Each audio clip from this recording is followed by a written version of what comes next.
but it also suffers from the same problem that the rest of them suffer with, which is the singles were awesome. It's got a bunch of hits, but it also has some songs that I'm just like, I don't care about this. Welcome to the Home Studio Hangout podcast. My name is Andrew. I'm here with my co-host Josh. Josh, how are you doing? It's good to have you back. I'm great, dude. I'm great. I thought that all the espresso talk was going to make it into the episode today. I didn't say it wasn't. There's an entire intro. Maybe that's our intro. Yeah, exactly. But yeah, if you want to see the espresso talk, let me know and I'll post a clip of it or something. I think that'd be funny. It's not the home barista talk. Hangout. Home barista podcast. Yeah. Dude, good to have you back on the podcast. It's been a couple weeks. I think we had you at the end of the year, right? Yeah, something like that. Yeah. Dude, can you believe it's already February? I can. Dude, so what's weird is like... feels like it's January the 10th for me. Typically, it feels like January is the longest month in the world. And so I think because I had so much going on this month, it kind of flew by. But then I look back and it's like I had like 3 different pretty intensive sessions. And then I also had like a trip, and then I quit my job. Like it's just like... There's a lot. It is a lot. I feel like I did a lot in January. Yeah. If January felt like 4 years for me, every week felt like an entire year. Yeah, that's typically how it goes for me. Not for world reasons. Actually, it's surprisingly not for like world politics. I've been living under a rock, dude. It's been Same. great, dude. It's actually been amazing. I have not been on socials to look at that stuff. I haven't been looking on anything with like news or anything like that. Disclaimer, Drew and I realized that we are privileged to be able to say that. Just getting that 100%. Out of the way. 100%. Yeah, I'm just trying to save us the trouble before we blow up for the wrong reasons. But no, for sure. But I have, like, when I've been at the gym, I haven't been paying attention to the TV. When I've been like on socials, I just like try not to look at that stuff or anything like that, dude. I just stay off. I can't, dude. It's everywhere. I have a coworker, good friend of mine now. He'll send me stuff, and every time I'm just like, ha ha ha ha ha, and I like don't read the headline because like it'll make me sick, and then I'll go down the rabbit hole, and then at like 3 a.m, I'll be like, well, and it's just so divisive. I got too many things, and like once again, place of privilege to say exactly what I'm about to say, but everything is so divisive right now. It's like I really can't handle anything else that's happening right now. Yeah. Regardless of either side, you know what I'm saying? Like either side yelling at each other right now. I just can't deal with it right now. Dude, okay, what I will say though, probably the funniest mishap yet. Okay. Is our boy Donnie. DJ DJ Trump. Yeah, DJ Trump was like, yo, so like the California fires, he's like, I'm gonna fix them. And he like forced the city to like empty the reservoir, not realizing that Los Angeles is in Southern California and not in Central California. So like during a drought, the city just like emptied the reservoir. And he was like, the water, dude, it's like something out of Dune. He was like, the water will flow, and like it just flowed. It did not flow to Los Angeles. I mean, it did, just not to where he thought it was. He was not like, to the place where the fires were. He's like, and in the fires, and then just raging behind him. Yeah, just did nothing. Amazing. That was pretty sick. And I feel like because that city isn't in danger at the moment, I feel like that's pretty funny. Yeah, 4 weeks ago it probably would have been in bad taste, but yeah, and now and then everything else I just kind of I keep seeing stuff about tariffs, and I'm like, this is going to be great for inflation, dude. Yeah, dude. We're going to fix inflation by making everything cost more. Bro, great thing we work in tech, and that's where we get all of our stuff is overseas. Good thing. Hey, you know what? Gretsch might make the best Chinese guitars in the world, but what's cool is now the American-made ones are going to cost the same. Yeah. So, it's going to be like Duesenbergs all over again. You know Duesenbergs? They make them. Who does? Duesenberg? Well, I know, but I'm saying like they're insanely expensive. They're like $6,000 a guitar. Sorry, the way that you started that sentence, I was like, what do you mean? They're still around? No. Like Duesenbergs. Yeah. They're just expensive. Yeah, they're like 3,000 starting, but yeah, like the ones that you want are like 5,000 to 6,000. I never got that deep on it. Shout out to that's very like worship guitar land. Oh, that's sick. Shout out Travis Ferentz. He does a podcast called Progressions Pod.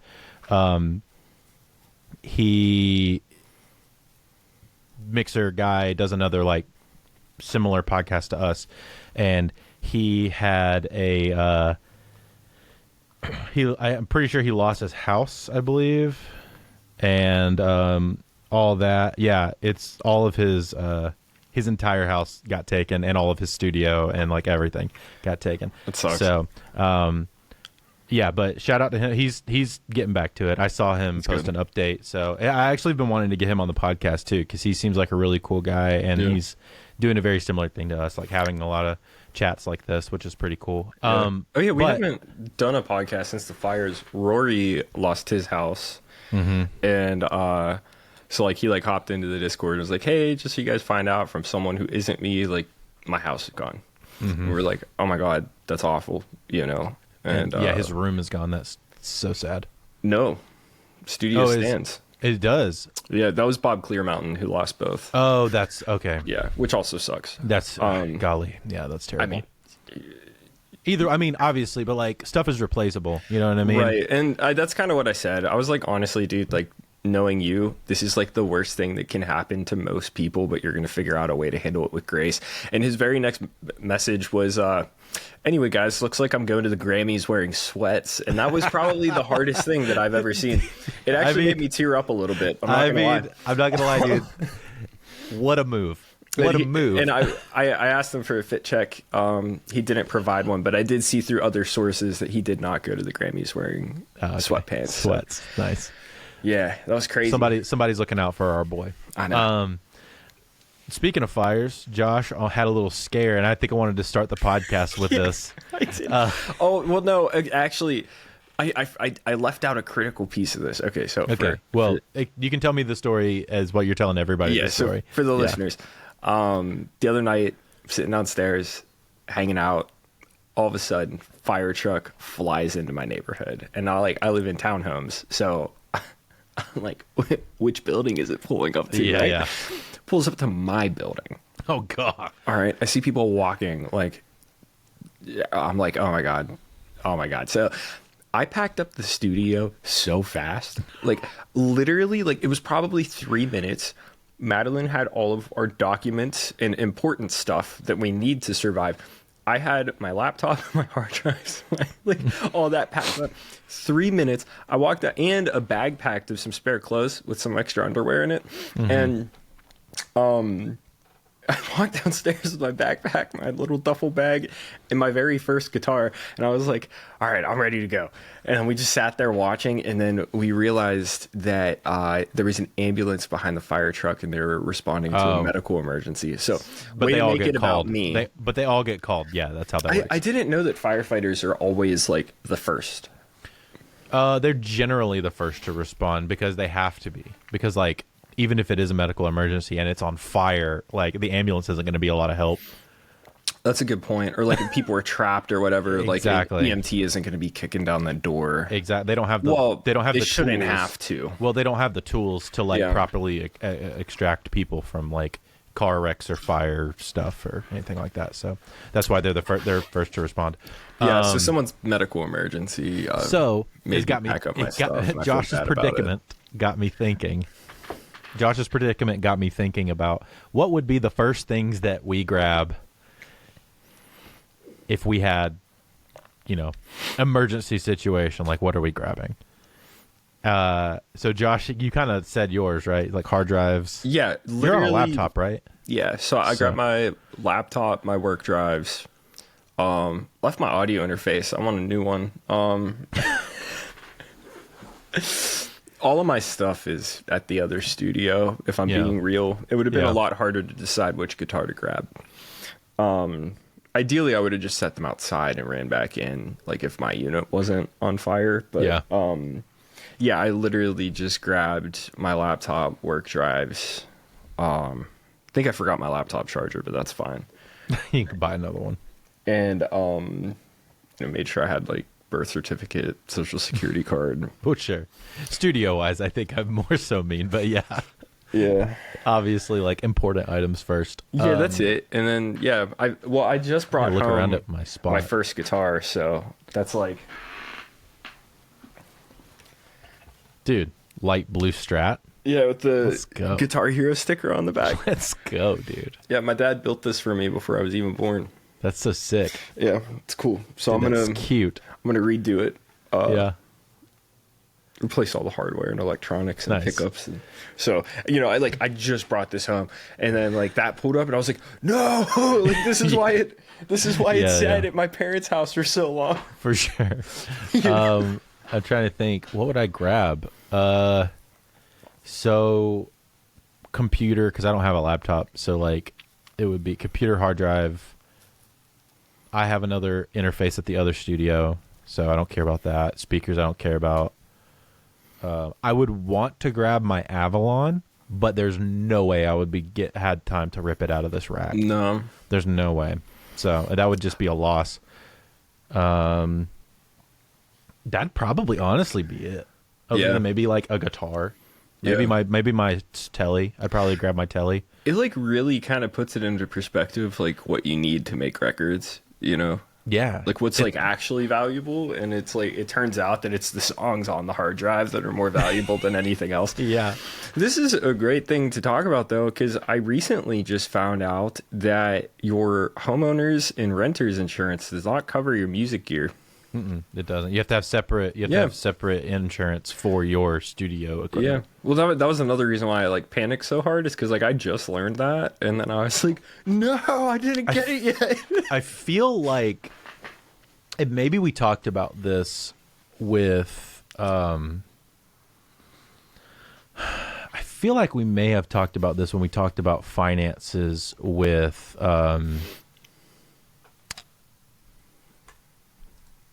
What's his name that we had on the podcast for finances? I see his posts every single day. Oh no, Spencer. Golly, Spencer is like List. And I was like, I can see his face and I know his name, Spencer. I feel like we talked about insurance a little bit, but that's actually something that we didn't talk about. I don't believe. Correct me if I'm wrong, people of listeners, but I don't believe we talked about the. Insurance not covering gear, and so having separate insurance for your stuff. And I think we talked about having like travel insurance maybe for your gear, like if you fly a lot or if you tour a lot. Yeah. Which is like, that seems more obvious but you would think that like renters or homeowners would cover your stuff, but it doesn't. Yeah, it doesn't. It's crazy. Actually, the other thing that I would probably get is this camera right here. Because this camera is actually almost as expensive as my Mac Studio, so I would be very upset if that camera was not there anymore. That's fair. Yeah, it's also on loan from somebody right now, so that would also be sad. Yeah, it does kind of put into perspective the whole like what you need to make records. So I feel pretty confident that as long as I had one guitar, my telly that sounded the best, and my computer, I could pull up somewhere and make a dope record. And I kind of got mics everywhere, Yeah, it's funny. I just had this artist that I used to work with a lot back home in Pittsburgh hit me up today.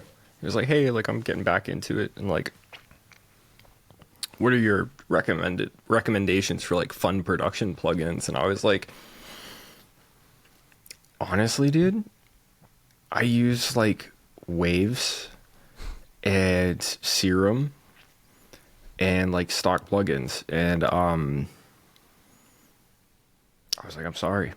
Ableton and Cubase have really good stock plugins, though. Yeah, and so like I was like, I'm sorry, I don't have any. Yeah. And then I told him, I was like, you should buy the whole Cable Guys bundle because I've been meaning to buy it, but I keep forgetting. I actually recommended. I dropped a YouTube video on Monday, and the Kickstart plugin from Cable Guys, I recommended in that because I think that is probably one of the best like side chain-ish plugins to have. To be honest, it's so flexible. I love LFO Tool. LFO Tool is really cool. I just don't have an. I wouldn't use it to its full capability. Oh, I do. I love it, dude. Also, I have the LFO plugin in Ableton, yeah. and so like that's where I would use it, and I already have that. So I like it when I don't feel like loading up like LFO plus a filter. You know what I mean? That's fair. That's fair. But yeah, so I told him that, and I was like, maybe I should buy that. Like, I don't know. Like, I kind of burn out on software, and then it's also one of those things where like you bounce around like between sessions and like systems and stuff, and it's like everybody has Serum. Yeah, I default to 4. Like, if you want some special sauce, I generally default to like 4 companies, which is Baby Audio, Sound Toys, Cable Guys, and Safari Pedals. Yeah. Those are the 4 that is like, those are the only 4 that I can think of off the top of my head that are like doing super unique things that I can't find another thing that does quite what it does, even remotely. Yeah. A lot of times. But like, I don't know. I just like exploring. Like, I feel like I'm getting better at sound design, and so like that's been like a really exciting thing for dude. Shout out Square Waves. Yeah, dude. Yeah, dude. The basis of all synthesis, bro. Dude, basic shapes, Square Wave. Let's go. You run Sign 2 of them, squares, Jones? Oh bro. my goodness, dude. Offset them slightly. I made Let's the craziest little synth bass yesterday using 2 Square Waves, and I honestly, shocker.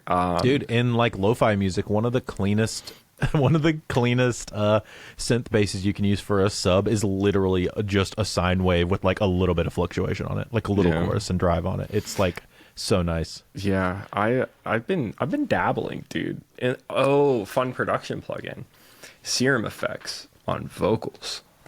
Yeah, I don't use Serum Effects a lot. Oh, it's so good. Yeah. It's so, you know what I really love about it? I think I like the tube saturator part of that better than Decapitator at this point. Like, I'm so used to hearing it. Oh, that's probably, yeah, that's definitely what it is. Like, then. It does that real like high end like fuzziness thing like really good. Yeah. And so like I think about that all the time. I'm like, man, if only I could just put this on a vocal or something crazy, you know? And then I realize, hey, you can. And you in fact can. Like, wow, you know, what a time to be alive. Yeah, I made Lee download that the other day. I was like, this is cool. Yeah, other than that, I've been just diving down the pedal board thing, doing that. Yeah, finally got like a working kind of setup going. That's been cool. Very cool. I never built a pedal board before, dude. Never. In all my many years. No, I've never had a pedal board because I came up like on Amp Sims, dude. That's true. I guess you would have come up in the time of Amp Sims being like the popular thing. Yeah, and then so like whenever I started playing shows, it was like, oh, we just used like Helix and stuff like that, you know? So like it's crazy. But yeah, I never had a pedal board. There's on the gear side of the conversation, it's a good segue into what just recently happened, which was NAMM 2025 just happened. And there was, I feel like I didn't, maybe this is just me, I didn't see as much like crazy breakout stuff as I usually see from a NAMM. Like massive, like, you know what I'm saying? Normally there's like 1 or 2 things that stick out as like the big, like, holy crap, everybody wants to see this thing. You know what it is too, is that I feel like the heavy hitters already refreshed before NAMM. Like Apollo Gen 2 came out. That was huge. What else came out? As far as like recording stuff, I feel like it's always hit or miss for NAMM. Because like then you have like the people who were like showing stuff off at like AES, like, you know what I mean? Like we're professional nerds, so like people are always nerds. Yeah. And well, and I'm sure there's a bunch of wild stuff, but like that's weird and out there. But like there's been no like, you know, new massive like plugin release or new massive like outboard gear thing or new massive like interface thing or new massive SSL. like that's the only one I could think of. That's about honestly, the only one that I could think of, to the point where we're thinking about transitioning to that for the studio for now until we can afford all of the preamp money. I was talking to my Sweetwater rep about it, and he was like, you should go Audient. And I was like, but like I hate Audient and their stuff breaks. And he was like, yeah, but like SSL has no support. And I was like, really? It's like, I don't know, I gotta do more research. Yeah, the conversion isn't bad, but it's Audience also one of those things where really like great. Like, I don't know, I was thinking about picking one up just to hold us over. You guys aren't gonna go Antelope, like, because the preamps and the conversion's just so good. Now Antelope sucks. The software sucks. Yeah, and the support's not great. The support is terrible. But the actual physical, like, using it is amazing. The only time I see people happy with Antelope is when they buy the Orion 32. Yeah, and that's what I'm saying. I figured you guys would get something in that size. But there's no preamps. And we need some. You're not doing what we do and having, like, a big 16 channels of SSL Newton channels. No. Or a bunch of Newton channels stuff. Yeah. No. And so that's the problem, right? Like, we need a good vocal chain, and we need like maybe a couple other preamps for fun. But then the rest, it really doesn't matter. So we have an X16, and we're debating if we want to sell it and go to something else. Honestly, I think what we might just do is just sell it and go to an X8P Gen 2 and call it a day. Because it seems like the most easiest way to get to where we're heading. Weirdly, at NAMM, I saw like a ton of keyboards this year. Weirdly. I feel like I saw very few. That is it pronounced Kurzweil? Kurzweil? Yeah, Kurzweil. They dropped a really, really cool keyboard. It's like the modern version of like the original. I think it's the K2000 or something like that. So I want to see what that's like. Had a new organ, and that was the big thing that they were showing off, because they re-engineered all of their sampling systems and like did a whole new thing. And that's so cool. It sounds a lot more real. Like it feels a lot more like the stuff that it's emulating. Yeah. But like crazy. And you know they're gonna do it well because they have the brand, but and the money, yeah, that's true. But I'm not like Roland's trying to get in that world and compete. Gibson dropped probably the prettiest Les Pauls I've seen. It's like a 2025 NAMM edition, and they're like $7,000, and I was like, yeah, wow. Rolly's the only one that I really saw do anything super unique that was like getting talked about a lot. Did you see that? It's so you know how they have these Lumi keys things like that I have where they like light up or whatever. They made a bigger one that's like really big, and then they have like a camera that goes over it basically, and it like maps your hands, and then it uses that. That's the piano. Yeah, yes, I saw that with like the white thing over it, and you can see your hands on the screen when you're doing stuff, and it like lets you like hit the keys and like manipulate things in the air, almost like a cool, whatever one of those touchy things is in the air. There's such a weird brand. What am I thinking of? A where you put your hand in it and it makes the pew sound. A theremin? Theremin, yeah. It reacts very similar to like a theremin when you put your hands in the space. It's very interesting.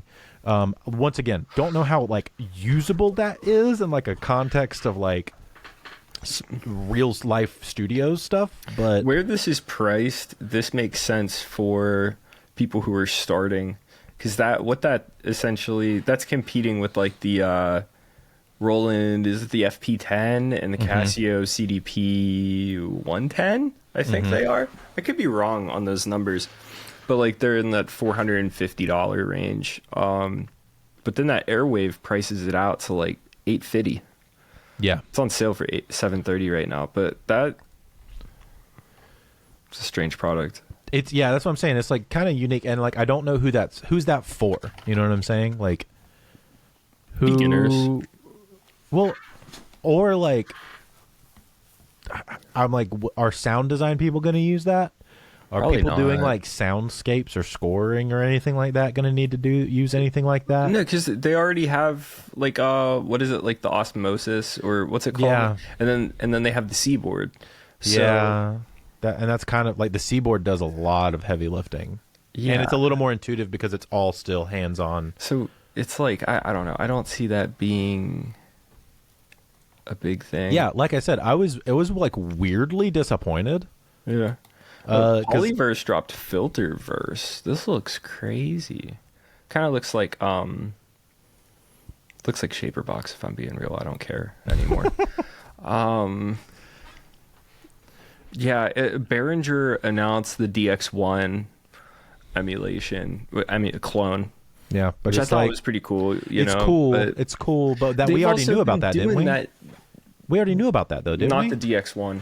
They announced something else recently. Dude, so Gear News has an entire thread of everything that Behringer has like soft launched. Dude, it's like 80 synthesizers that they have said that like they're in the process of like getting ready to release. They have a Jupiter, they have a Juno, they have a Prophet 5, they have the Pro 800 which came out. They have the DX1 now. Like, dude, I'm telling you, like the list goes They're not on. awful at some of that stuff either. Some of it, but some the of thing it's is, good, some of it's not good. they keep announcing stuff and then they just don't Follow actually release it, or and it takes forever to come out. yeah, like that's where like the Gulf of Behringer meme came from. You know, it's like might as well at this point, Dude, yeah, like I said, I'm just not. Normally, I'm like, oh yeah, it's NAMM time. Something somewhere cool normally pops out at me. Yeah, But I'm not like been really stoked about really anything. Jackson dropped the Surfcaster, which looks really cool. If I'm being honest, There were some cool looking guitars, but nothing like massively revolutionary to me. nothing. You know what I mean? I'm kind of like so burnt out on a lot of guitars, specifically guitars that are available in North America. Like, yeah. I feel like everything that's to be fair, there's a lot of really good imported products, but I feel like most American made guitars anymore just kind of suck. Like Fender is over here selling Mexican made instruments for $1,500. Yeah. And then to get their American made thing, you have to spend more than that. And then it's like Negligible. It's not that much more. It's like I said, negligible, like amount better. yeah, no, there are a few gems, you know, like you'll Sure. never pick up a bad Johnny Marr, you know, Yeah. like arguably best Jaguar ever released, you know. Yeah. The American Vintage 2 Jazz Masters are great, but for $2,600, And you you're could gonna go still boutique. you're gonna have to do work to them if you buy them. Like you're gonna have to change a couple things out to get the sound that you want, Maybe like pickup wise. they are pretty good about pickups. I still think that like the reason why Gibson rips so hard is because they still make killer pickups, you know. Well, they do. Now, They're so good. So You know, pivoting into some drama a little bit. Did you see who Gibson acquired recently? who? Mesa Boogie. That sucks. And Mesa Boogie, notoriously like very small, handmade. That's kind of like their whole vibe, right? I think it was like 6 months ago they acquired him, or maybe a year ago they acquired him.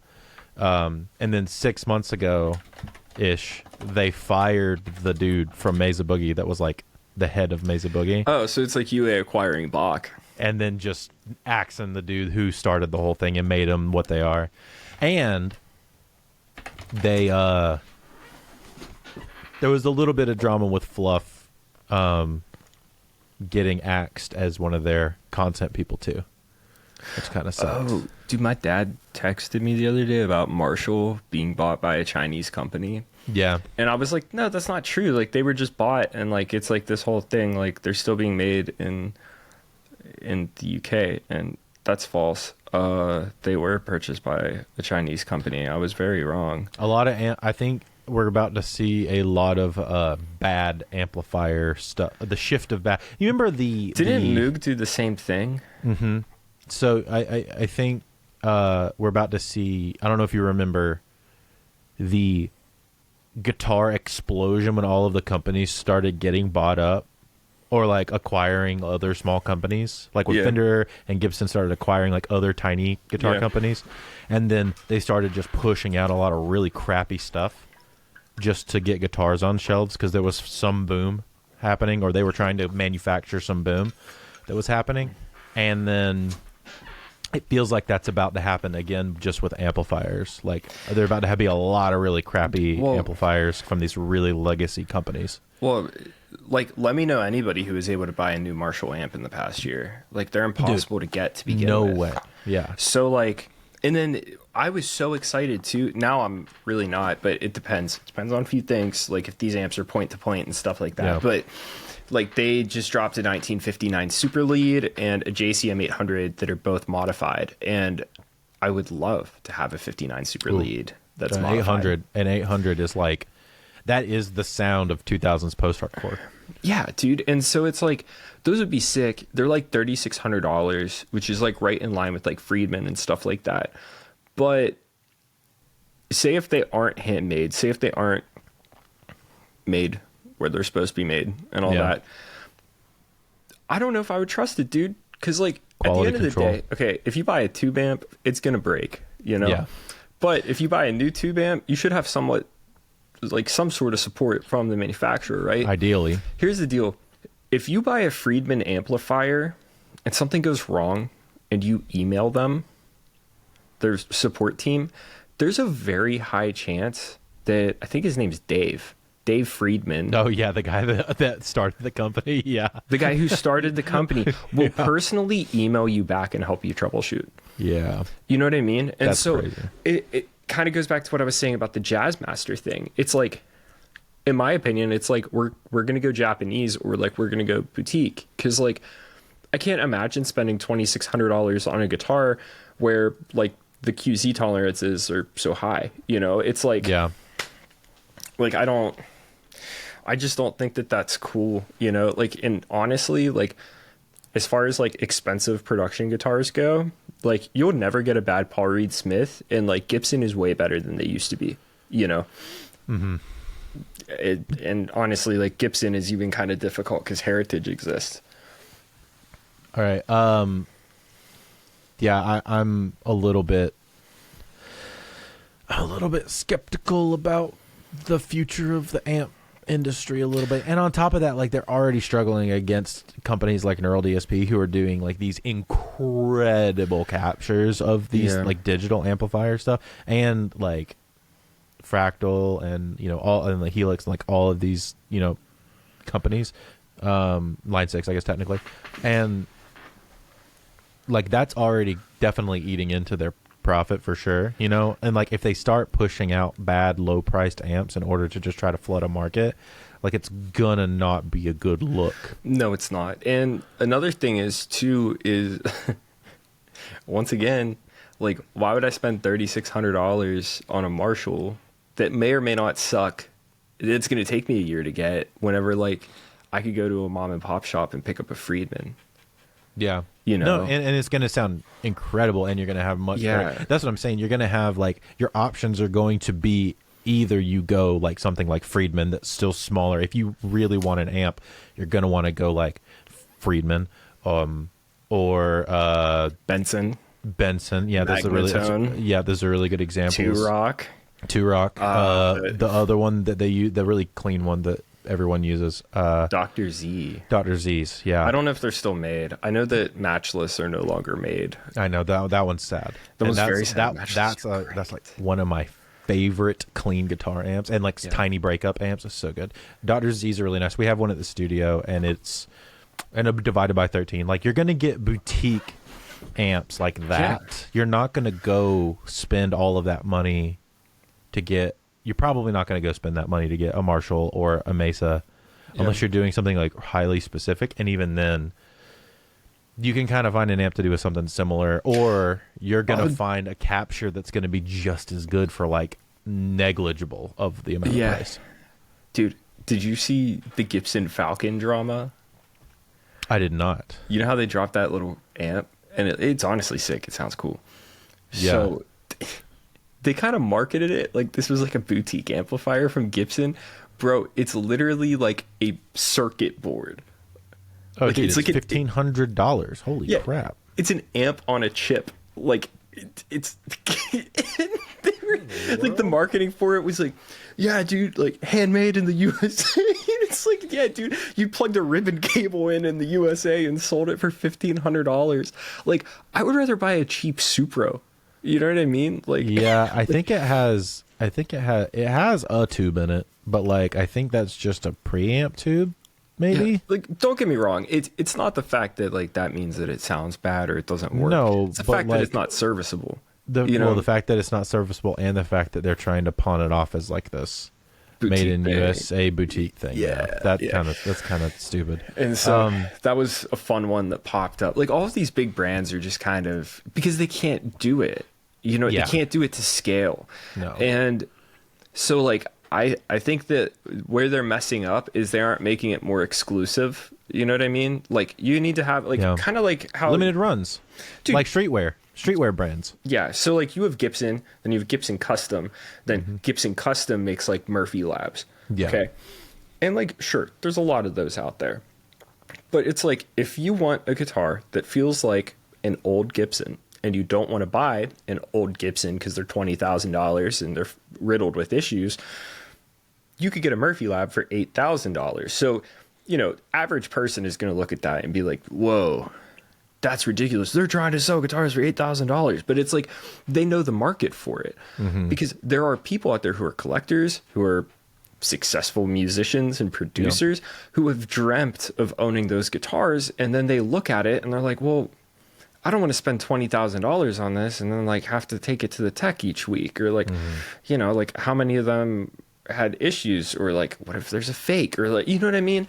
And so like buying vintage equipment is a massive risk. And so Gibson saw this and they were like, yo, but like why don't we just figure out how to make it sound and play like an old Gibson? And they did. And now like these are some of the best guitars that money can buy. Do I think it's worth the price? I don't know. But like, I feel like these companies need to do the same thing, like with amplifiers, you know what I mean?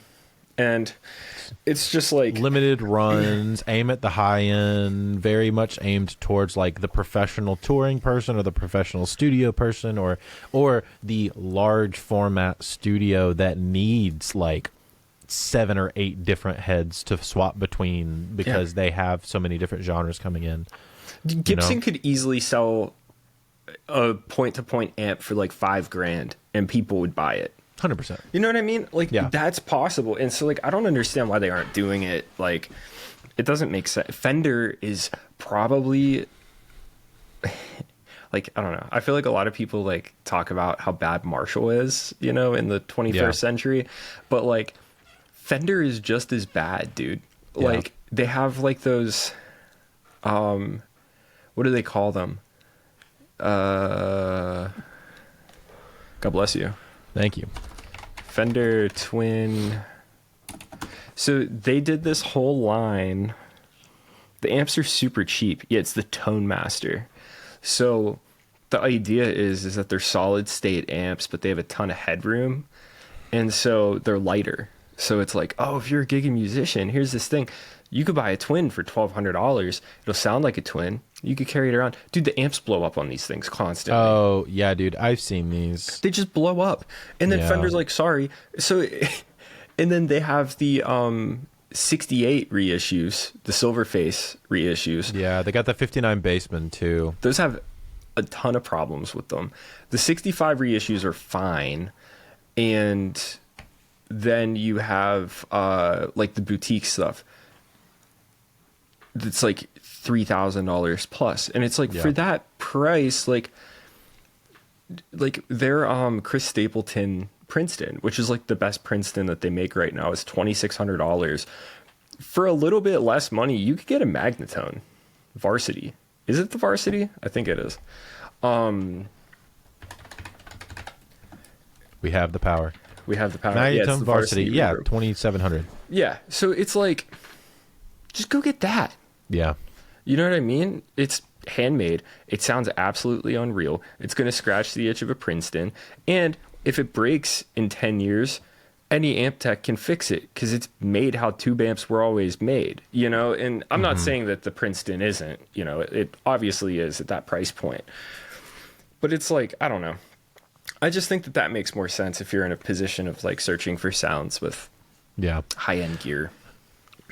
Agreed. Well, I think that's enough gear talk because I know it's your favorite thing in the world. It is. But especially because these are all things that we've been talking about a lot. Dude, like building out the studio. Yeah, building out the studio, making sure we have the right gear.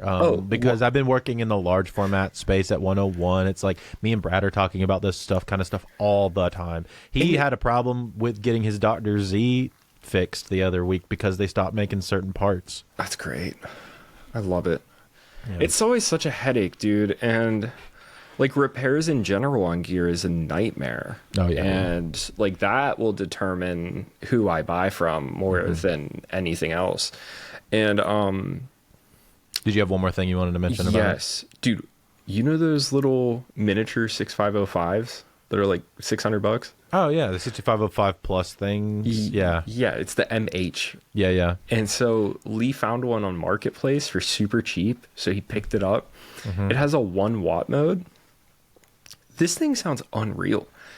Like, not even joking, dude. Like, really? 6505's always had really bad clean channels. The clean channel sounds awesome on this thing. And I think it's because you can bump it down to 1 watt and, like, crank it. Yeah. And, so... Did you get a good breakup on it? Yeah. That was the problem with the 6505s. It went from, like... even the lowest you could go had, like, too much or not enough. And then as soon as you kind of turned it, it was like, Like... I'm talking like you could get like crystal clear and like it sounds great. We got a reverb tank, a tube reverb tank, and putting my Benson Germanium preamp in front of it, it's like the tone of my dreams. And we're just putting it through a 1960. That's cool. Like that was kind of fun. It kind of makes me want to try out their classic, you know, just I don't know. Did they make a 5150? Did they make a 5150 in that style? EVH does, yeah. EVH does? Okay. Yeah. That's pretty cool. I might try that actually because those sound great too. I do like a chunkiness of a 5150 depending on the style of music that I'm doing. Speaking of PV, last gear talk, best part of NAMM is them reissuing the Decade, which we're gonna get one. It's gonna be fun. Are you? Yeah. Sick. Need to. And apparently they rip on bass, so I'm excited to try that. And then they also dropped a ton of different preamp pedals. And so I got to play around with the Decade. That's actually really cool. The Decade preamp, my biggest beef with a lot of these preamp plugins is like they call them a preamp, but if you just put them into a cab, they sound terrible. Yeah. And the Decade sounded nuts just going into a cab. And they also dropped a VTM, and I want the VTM in the worst way. The best one of those kind of preamp plugins was the JHS like console one that's based off of like the Neve board. Yeah, stuff. the color box. We're planning on getting one of those too for routing. Oh, dude, it's so cool for bass and like any kind of guitars going in. Oh, it's so nice. Anyway, yeah, last gear talk. I feel like that's probably a good place to stop on the gear talk. There's one last thing, kind of third section here for the day. Josh, it's already been an hour since we started talking. That's crazy. We directly after NAMM is always the Grammys, which, as we all know, the Grammys are a sham, but it is good to know what our sham of an industry thinks is popular right now. So I'd love to talk about it with you, Josh, because I'm sure you have some opinions. So the big one is the Beyonce album. Winning, I think it was Best Country Album, right? And Album of the Year. Yeah. All right. Let's pull up the list. Okay, so let me go through best country album first for you, because that was the one. So she beat out Higher by Chris Stapleton, Deeper Well by Casey Musgraves, F1 Trillion by Post Malone, and Whirlwind by Lainey Wilson. Now, I will say, as a dude who works in like country adjacent genres a lot, I have heard literally all of these records except the Beyonce record.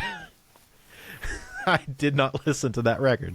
So I have heard the other ones. I don't know how good that Beyonce record actually is. So take this with a grain of salt.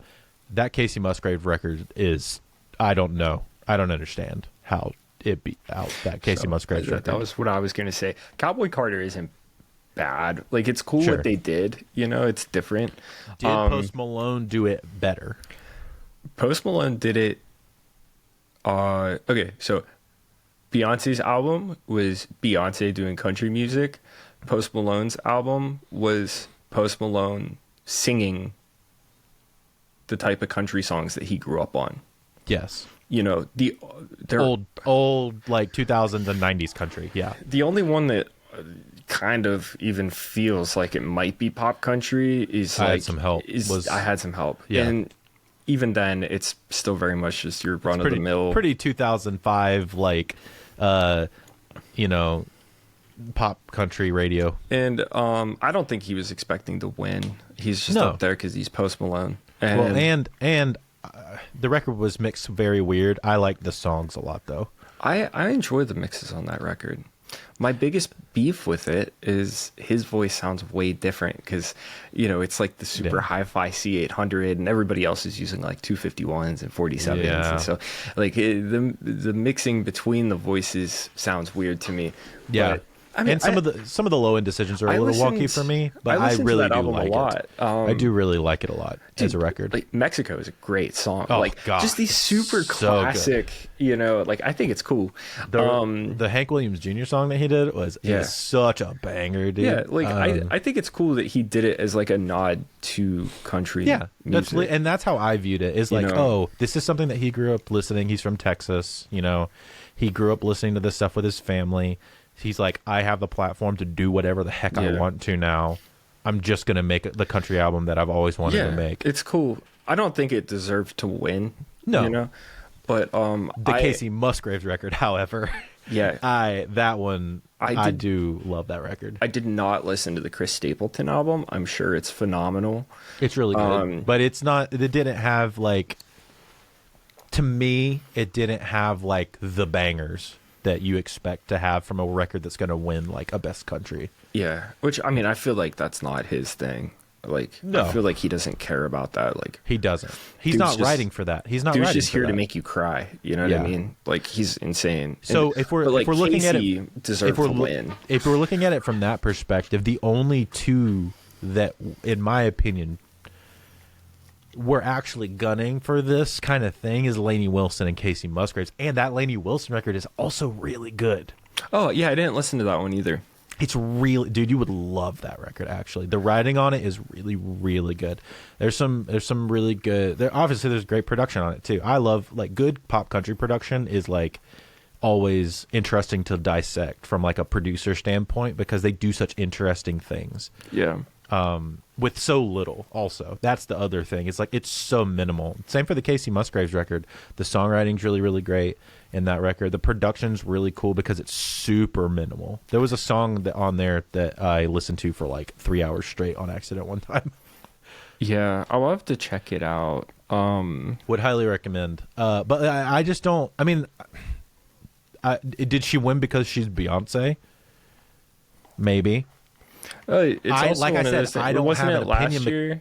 I don't have an opinion because I didn't listen to the record. Wasn't it last year though that Jay-Z was like, like you guys never give Beyonce album of the year?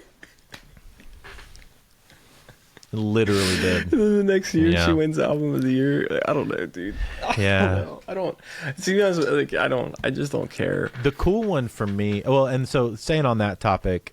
Album of the year, winning album of the year for that up against. All right, so let me read this list to you, Josh. Hit Me Hard and Soft, Billie Eilish. Brat, Charlie XCX. Rise and Fall, Chappell Roan. Tortured Poets Department, Taylor Swift. Short and Sweet, Sabrina Carpenter. Jesse Volume 4, Jacob Collier. New Blue Sun, Andre 3000. And the winner, Beyonce, Cowboy Carter. Dude, I think it's side note.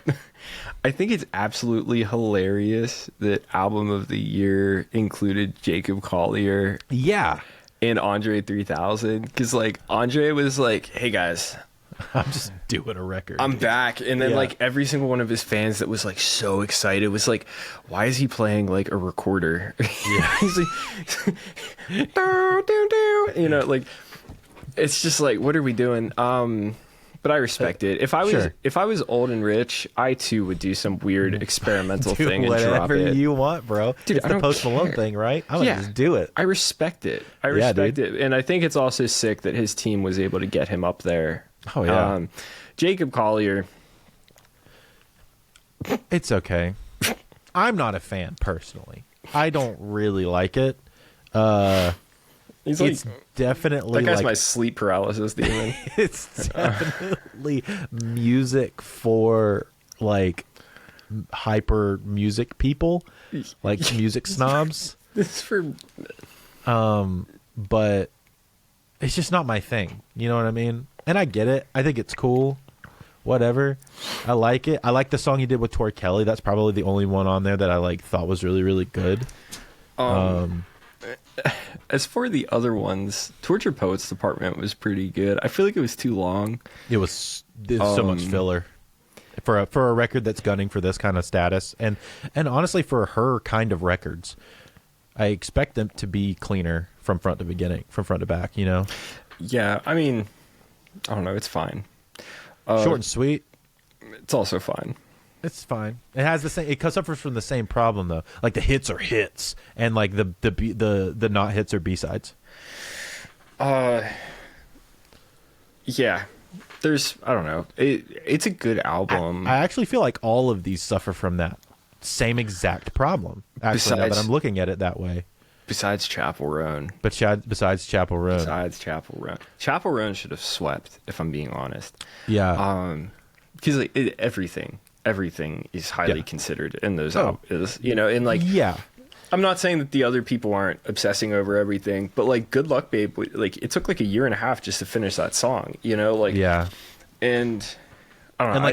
And like Brat was really good, but it suffered from the same problems, right? Like the bangers were bangers. That was kind of the point of Brat. Yeah. So, I mean, I get it. Like she wanted, like, the interesting thing about Charlie XCX is that she had like,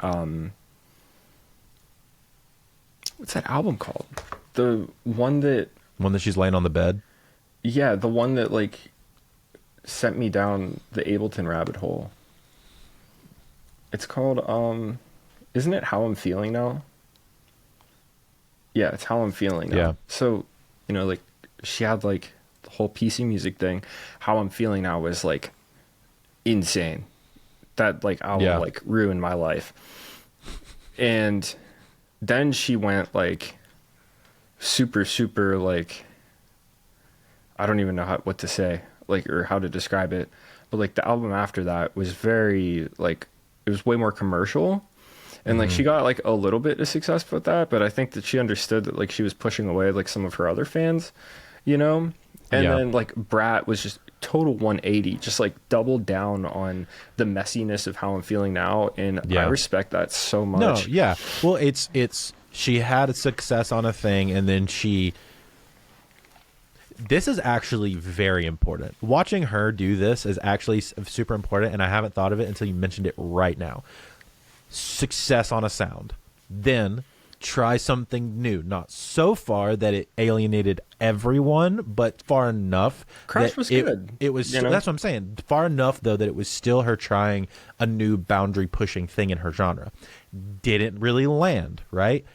Said, all right, I'm going to write what I know and write a banger, and then wrote Brat, and it hit again. Yeah, and Brat is like almost like in between the albums that came before that, you know? Exactly. It's like, I don't think that there's a single song on Brat that we could consider hyper pop, No. you know, but like she was still working with AG. She was working with Easy Fun. Also, Easy Fun won a Grammy with Von Dutch because that won like best dance album, best dance record or whatever.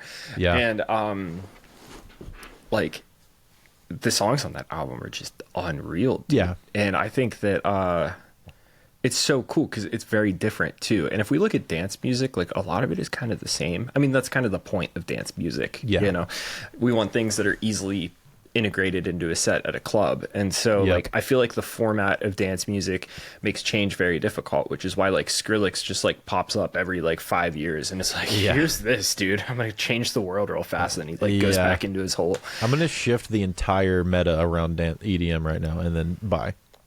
Yeah, that's literally what he does. That's literally what he does. And, it's amazing. So I feel like Charlie kind of like had her moment in that too, where it's just like, oh, like I'm going to do these things that feel very classic, but it's also going to be completely different at the same time. Yeah. And like realistically, like a dance album hitting, you know, album of the year is very slim. But like, I think that as far as the albums that were nominated, like I really do think that Chapel should have won. I don't disagree with you on that. I think, and like I said, I didn't listen. The only album on this list that I didn't listen to was the Beyonce album. I actually hyper listened to the Billie Eilish record because I'm obsessed with the way Phineas produces records, and it's cool that that record got that much love and all that kind of stuff. But it's not a Billie Eilish record. That is a Phineas record with Billie Eilish singing all the songs, in my opinion. What I think is nice about that record is she's like sings on it.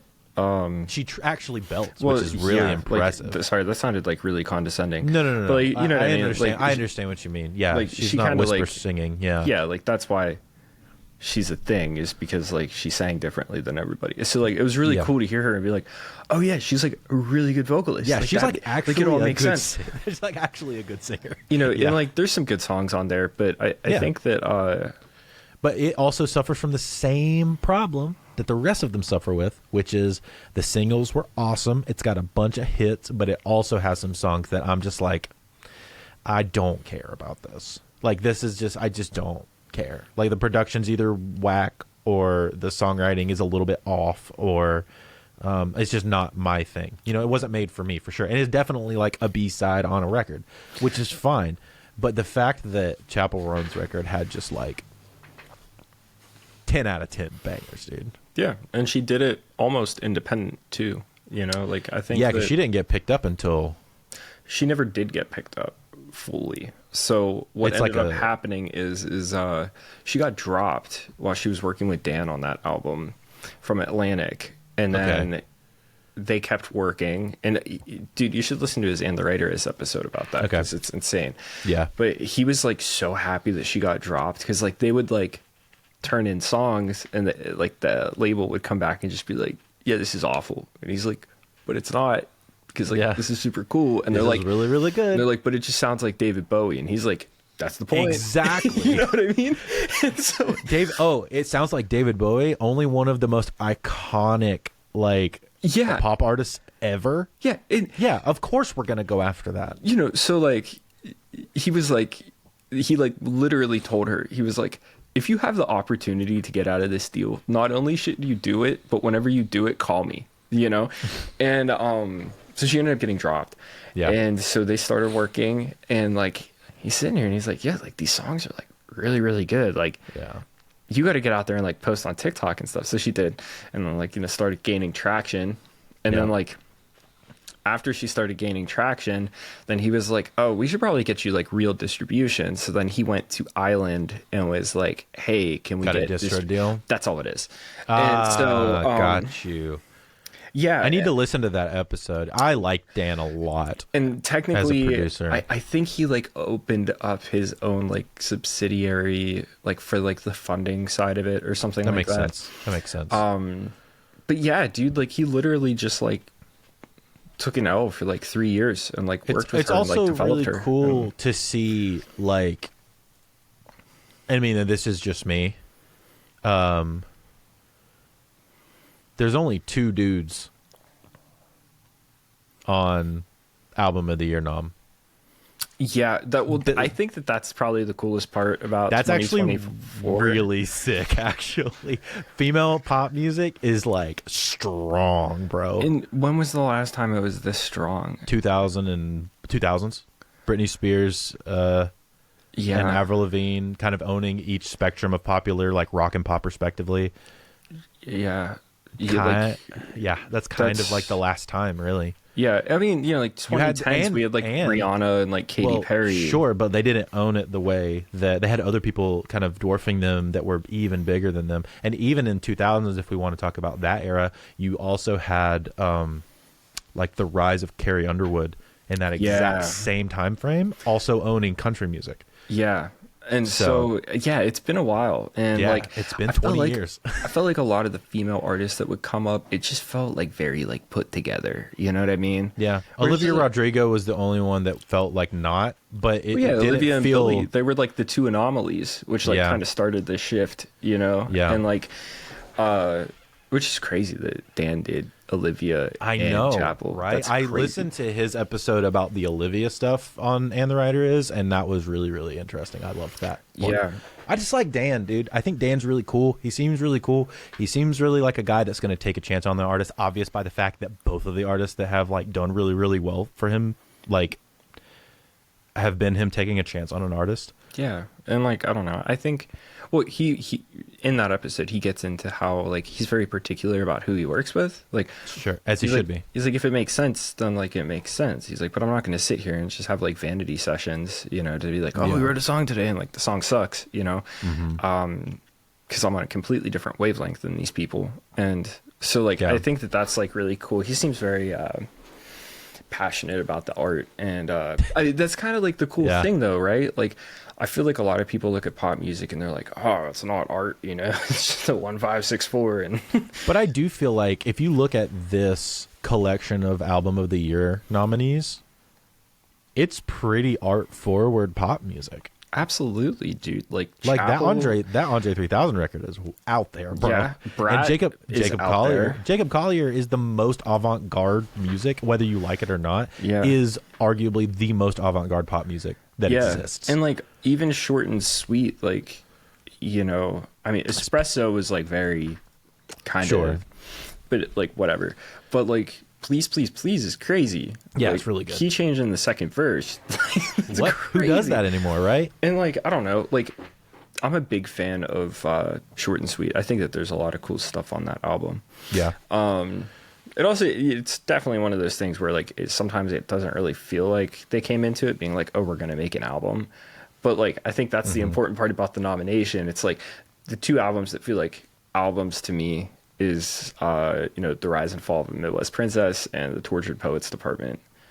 Like those feel very complete. The most concise as far as records. I would agree with that. Yeah. I mean, and like I said, I say that with a grain of salt of not having listened to the Cowboy Carter record because it just wasn't my thing. You know, like I'm not that target audience for that record. Yeah. You know? So yeah. Beyonce doesn't make music for me. Yeah, which is fine. That's for sure. That's fine. For some reason, Charlie XCX does though. That doesn't make sense to me. Yeah, it doesn't. Let's also talk about the other one that I want to talk about is Kendrick winning music video and song and record. Oh, did he win record as well? Which is like absolutely hilarious that like this man hated somebody so much that the Recording Academy looked at him and was like, this is by far the best writing of the year. And it's the best recording. And best rap performance. And best rap song. Yeah. Dude, he swept. Mustard got up and he was like, someone get the broom. And I was like, that's right. Oh you can't even be mad about it because like, you just can't. Like, that is probably one of the coolest things that we'll see. The entire crowd friggin' screaming A minor was hilarious. Yeah. Oh my gosh. If you guys haven't seen that, it's so funny. He was cackling a little bit to himself whenever they did that too. Somebody said, Drake, I think it was David. He was like, Drake said that anytime Kendrick opens his mouth, he wins a Grammy. But he kind of left out the part where like Kendrick only opens his mouth whenever he has something important to say. Yeah, when he has something to say. I was like, that's so true, dude. Man, dude. Yeah. And like, it's crazy. Like, I love the analysis, you know, like, you know, he showed up wearing all denim, and there's probably like some really cool reason behind that, or it just looks sick. But then someone pointed out that that's called a Canadian tuxedo. Yeah, it is called a Canadian tuxedo. You know, and then like having Jack produce on it because of the tailor-made thing is sick. And who knows if that was even, that might have just been in the works. You know, we maybe, don't know. but he seems like a guy that thinks all that kind of stuff through, so it probably had something to do with it. It's just diabolical. Dude, absolute savagery. Yeah. Absolute savagery. I was very happy to see him win all those, because me too. I don't think Mr. Morale got any love at all. And that made me very sad, because... And that was a really cool record, but I don't think that it's not really a record for this kind of industry thing. No. In my opinion. No, honestly, I think the problem is that, like, I feel like in 5 years we're going to be like, yo, Kendrick was ahead of his time again. He's going to be Mac Miller. Kind of. But, like, again, he's going to be the Kendrick. He's going to be the Mac Miller that was inspired by the old Kendrick that inspired the new Kendrick. Does that make sense? Yeah. Yeah. I saw Fortet was nominated. That was cool. The one of the other ones that I want to talk about that I thought was really, really sick was I think it's, you pronounce it Doichi. Oh no. Have you seen that? Or that? is it Dochi? Dochi? I don't know. Alligator Bites Never Heal. I haven't listened to that rap record. album. I have heard nothing but great things. I've heard clips. I'm like, that's sick. I got to check it out. I keep forgetting to listen to it. Same. But I saw a thing where it was 2020 post-pandemic. She had lost her job. Yeah. And she started posting she posted on YouTube a little bit and was like, I'm just going to go like start trying to get into some recording studio, see if I can even like work, run coffee, be a coffee runner, like start learning the industry a little bit more. And in 5 years, bro, getting rap album is crazy work. From nothing to rap album in 5 years. It's nuts. And beating out an Eminem record, a J. Cole record, a Common record, and a Future record with Metro Boomin. Like, that's crazy work, dude. And then the other one I want to shout out is personal to me.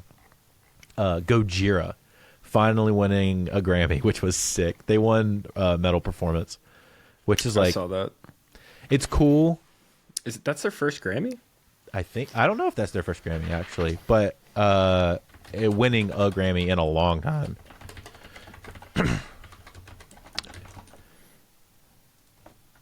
Here's the thing though. They beat a Metallica song. I mean, good. That's what I'm saying. You know what deeply upset me? And a Judas Priest song, the Poppy thing. No, Did you see that? That was really funny. That was really funny. Shout out Courtney LaFlante for being an absolute gem of a person. Okay, so let's take a moment here. Okay, Yeah. We have Best Rock Performance. We have St. Vincent, Pearl Jam, Idols, Green Day, The Black Keys, and who won? The Beatles. The Beatles. Hold on, where is this at? Yeah. Are you kidding me, dude? Rock Performance? Are you kidding me? What? Dude, I'll go on record, dude. The Beatles suck. I'm just kidding. They were probably really good. Heck? I mean, that Idols record is awesome, too. I know. That Idols record is actually really cool. St. Vincent did win in another category, which is that great. Those St. Vincent songs are really good, too. Yeah, we're just like Idols. Like, what are we doing? Yeah. I don't know. I don't know, dude. I don't know anything. I don't. We should probably sign up and be a part of the academy. It's all a scam. No, I don't know. It's all. I mean, I see people say it's all pay to win, but then also cool things happen, like that rap song thing, and you know what I mean. It's like I can't. Some part of me wants to believe that it can't 100% be pay to win in every category. Maybe in the major categories, it is. Yeah, I mean, I can agree with that. I don't. At the same time, I also don't care. Part of me wants to be like vehemently against it. Be like, oh, you can't give awards to art. But it's fun. I do like the fun aspect of being like, oh, that's cool. Like these people worked on this record and like spent days and days like slaving away at this, and now it rips, and it just won an award. You know, like yeah. Well, cool. and like the year Billie Eilish won was swept, like truly swept, and her brother alone won 6 Grammys in a year. Is like that's a kind of a really cool story in general. You know what I'm saying? It's like, oh yeah, they are professional people. They were working with professional people. They had a really great mixer. Let's say that up front on that record. They had a really good mixer on that record. But they did self-produce that record in a bedroom, and like and self-record that in a bedroom, and it's really cool. I mean, they wrote it. Cool. You know what I mean? Like, yeah, it's really good. Now it had to get to the finish line. It had to have legs. It had to do its work. She also had to do her work. You know what I mean? But I think that's the big thing that people don't think about is like how much work it actually takes. Work, you know, like that that's goes always into it. Always kind of like annoys me. We're just like, oh, they just make music. It doesn't even sound like music, and it's like, dude, like they've been working for like 10 years, like way harder than you have at your day job, and on top of that, like you weren't even you're like listening to this like through TV, like all the people upset about Charlie XCX's performance. Eddie Boomer, who like saw that, definitely short-circuited. But it's like, imagine you're like 21 years old and that song comes on in a club. Like you're gonna feel vastly different, you know. Dude. And so I think like the problem with the Grammys is like, especially with like the performances, any TV performance, is like it removes the context, you know, and that's always 100%. So then you get a bunch of people who like to scream about it. Yeah, and that's the thing is like we can say all we want about who we thought it should have won, but these are the people that did win, and congrats to everybody who did. Congrats to all the nominees. I think I don't look at any of these and go, none of these people deserved to be here, because I think much like what you mentioned about the art side of things, it's kind of all subjective. So it's like deserve is kind of a, you know, a weird term to put on something like the Grammys. You know what I'm saying? It's the same for the Oscars to me. It's like deserve is whatever, because you have some people putting millions and millions of dollars behind a record and it still flops. And they put just as much work in and it still flops. I was talking about that the other day, you know, like the whole Nepo baby thing. It's like, while there is like some degree of like, you know, like if you come from money and connections, talking about like you're not starting Sabrina from way being down like here. The example of that mainly. I don't think that it's relevant to her. Or Billie Eilish, really. I guess she's not really Nepo baby though. She had to do that really tough transition from being like a Disney kid, you know? Dude, she hard hit that switch. Yeah, she hard launched the I'm an adult and not a 15-year-old girl thing, which is like so hard. Yeah, it is a tricky thing. Selena Gomez had a hard time getting out of that too for a really long time. Everybody does. Demi Lovato, Miley, even Taylor Swift had a really hard time getting. Taylor Swift did too. You know, and like it sucks. And so from a guy's perspective, Shawn Mendes had a really hard time getting out of that too. Oh really? What was he from? Well, he was 14 and blew up on Vine. Oh. And so like it was like he was the Vine era like acoustic guitar boy guy, and then interesting now has shifted and started making like more adult music, and like not everybody really likes it. Yep. I actually am very excited about his new record, because he has, it seems like from what I've seen, doing more of a folk pop thing, and he's brought in like Chris Thile from the Punch Brothers and Nickel Creek to help him work on it a little bit, which is like true bluegrass mandolin players. So I think he's going to have some really interesting stuff. I'm very interested to see what he gets on the other side of that. Yeah. What was I saying? Oh yeah, about the Nepo baby thing. Yeah, I thought about it because Timothy Chalamet doing like the whole Bob Dylan thing. Yeah, he's like so good, and before he took that role, he couldn't even really do music at all. And so for like the past like 3 or 4 years, he's just been training how to sing and play guitar. Andrew Garfield had the same problem whenever he went to do that film about the piano player. Like couldn't really sing, couldn't play piano, I don't think at all. He could dance. He could kind of sing, I think, before, but I don't think he could really play piano. Yeah, and it was just one of those where it's like you look at that and you're like, it doesn't matter who that guy's uncle is, because like how many people would actually do that? You know, like acting is a very like interesting thing to me, because like the amount that really goes into it, you know, like it's just great. Like the amount of training and patience you have to be and learning. Really good too, man. You like it. The thing is, like, sure, I think all nepotism really does is get you a shot. Yeah, but you have to deliver. You have to, deliver the product on the other side of it. There's so many bad rich kids. There's so many bad. Oh, dude, there's so many. There's so many. I see a lot of them on TikTok. I have so many. Have you ever been sad? Watch me play this song for my mom about how I'm sad. Yeah, dude. And it's like, I got sad when you grounded me for not buying me the new iPhone. You didn't let me take Dad's car to the movie theater.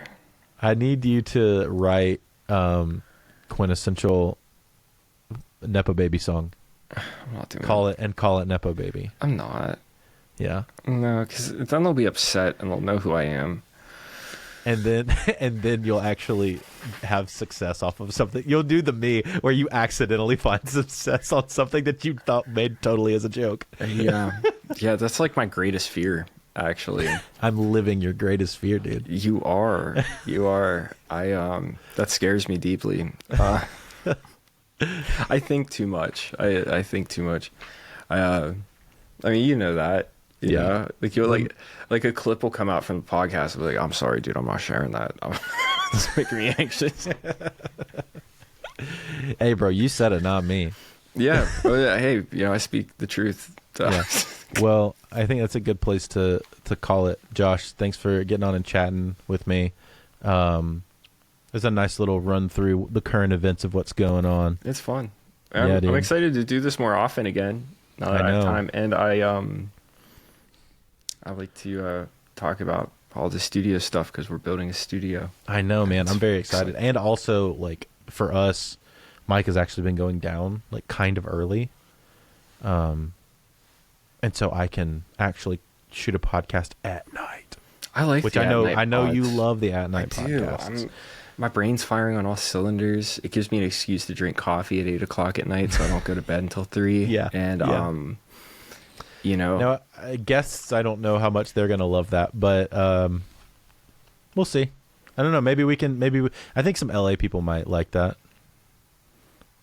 Or old De Lorenzo. I talked to him the other day about having him back on the podcast, and I remember that was one of the first night podcasts we had to do because I remember that. 12 hours. I haven't talked to him 13 in a long hours time. ahead. I need to talk to him again. You should, dude. He's been doing really good stuff. Yeah. Shout out. I saw him De pop Lorenzo. up the other day, and I was like, I wonder how he's doing. Yeah, he's doing really good. But yeah, well, this will be it. We're signing off. We love you. If you want to join us, it is now officially the month of February, which means we are starting next month's book club book, which I picked specifically for Josh, which I'm excited for him to read. I have to read Messiah. How to write one song. Yeah. By Jeff Tweedy. I don't know. You know who Jeff Tweedy is? No, I don't. Jeff Tweedy, Wilco. Oh yeah. Yeah, you know who Jeff Tweedy is. Yeah, no, I'm down. Yeah, I got to finish Messiah, and then I'm going to read that, and then I'm going to read Children of Dune. So, and for those, if you are interested, it's only like 150 pages. It's a super short book. Yeah. The book that we're reading. And now I know how to take notes on my Kindle. So that's exactly what I do. Notes. And then you could come with notes and like little quotes and stuff. Yeah. And it's great. Honestly, Kindle, probably best thing I've ever got. My mom forced me to get one. So would highly recommend. Get them on sale. You can always find them on like a Prime Day. Dude, even the cheap one just works. It's like $100, and it just works. It's got a backlight now. It's great. It's not super fast. It's definitely not. It doesn't need to be. It doesn't need to be. You know, slows you down. It's probably a good thing for you, actually. It's slowing you down. What's really nice about it is I can make the font really big. So like the reason why I never read much is because I only want to read at night when I want all the lights off and my eyes are tired from staring at a computer all day. So this fixes all of that because I could have the lights off and I could have the font as big as you would see in like a nursing home. And then it also gives me the illusion that I'm reading super fast because I'm like, oh my gosh, look at how fast I'm like, you know, I'm reading like 5 sentences per every 5 minutes, but it's the illusion. It keeps me going. For sure. You know? For sure. And if you get the Paperwhite, you can turn it to warm mode, which is really cool. It's really sick. So you don't get the blue light on your eyes at night. Yeah. Well, you figured out the dark mode. Yeah. Oh yeah, dude. The dark mode's a game changer, dude. Yeah. Not accidentally opening up. Have you done this? And then this will be the last thing actually. Have you done this where you're at night and you're like, oh yeah, I'm excited to read, and you turn it on and it just blinds you? No, because I have like my brightness like almost all the way down all the time, and it's awesome. I love that thing. It goes to normal first and then switches to dark mode, and it just like for a second just absolutely destroys your retinas. My brother roasted me. He was like, "Oh yeah, you're like 30 now, you know, so you have to do something." I was like, "Oh, you suck."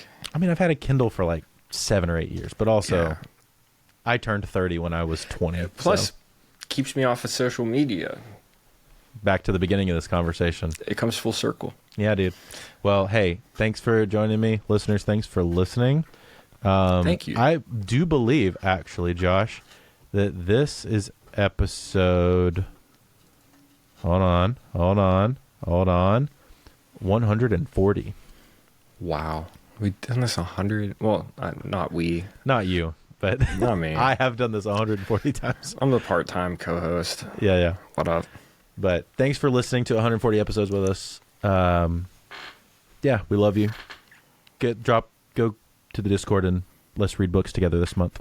Later.